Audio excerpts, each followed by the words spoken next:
દાદરાનગર હવેલીમાં લોક જનશક્તિ પાર્ટી રામવિલાસના પ્રદેશ અધ્યક્ષ રાજન સોલંકીએ જાહેરાત કરી હતી કે લોક જનશક્તિ પાર્ટી દાદરાનગર હવેલીમાં આવનારી જિલ્લા પંચાયતની અને નગરપાલિકાની બધી જ બેઠકો પર ચૂંટણી લડશે। દાનવમાં લોકો રોડ રસ્તા અને બીજી અનેક સમસ્યાથી ત્રાસી ગયા છે। ચૂંટાયેલા પ્રતિનિધિ પ્રદેશની જનતાના મુદ્દા અને સમસ્યા દૂર કરવામાં અસફળ રહ્યા હોય એવું લાગી રહ્યું છે। ત્યારે દાનવમાં લોક જનશક્તિ પાર્ટી રામવિલાસના પ્રદેશ અધ્યક્ષ રાજન સોલંકીએ આજે જાહેરાત કરી હતી કે લોક જનશક્તિ પાર્ટી દાનવમાં આવનારી જિલ્લા પંચાયતની અને નગરપાલિકાની બધી જ બેઠકો ઉપર ચૂંટણી લડશે।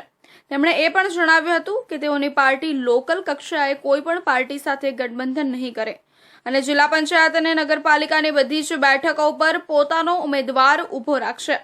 આ પ્રસંગે દાનહ લોક જનશક્તિ પાર્ટી રામવિલાસના દાનહ પ્રદેશ અધ્યક્ષ રાજન સોલંકી, દાનહ પ્રદેશ ઉપાધ્યક્ષ મિલન ગોરાત, SC/ST મોરચા પ્રદેશ અધ્યક્ષ સુભાષ મોર અને લોક જનશક્તિ પાર્ટીના બીજા પદાધિકારીઓ અને કાર્યકર્તાઓ હાજર રહ્યા હતા। તો આજે 25મા પાર્ટીના જે લોક જનશક્તિ પાર્ટી રામવિલાસનો જે 25વો સ્થાપના દિવસ છે એનું એક સેલિબ્રેશન કરવામાં આવ્યું અને સાથે સાથે પ્રદેશ કાર્યકારિણી પણ આયોજિત કરવામાં આવી હતી।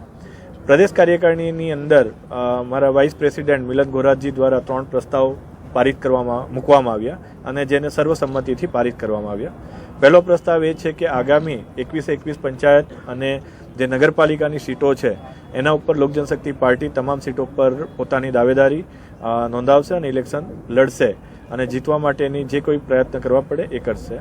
લોકસભા ચૂંટણી વખતે સ્થાનિક સ્તરે લોક જનશક્તિ પાર્ટીએ ભાજપને ટેકો આપ્યો હતો, ત્યારે આવનારા પંચાયત અને નગરપાલિકા ચૂંટણીમાં સ્વતંત્ર રીતે ચૂંટણી લડવાની આ જાહેરાતના પગલે દાનહની રાજનીતિમાં મોટો ઉલટફેર થવાની સંભાવનાને નકારી શકાય નહીં।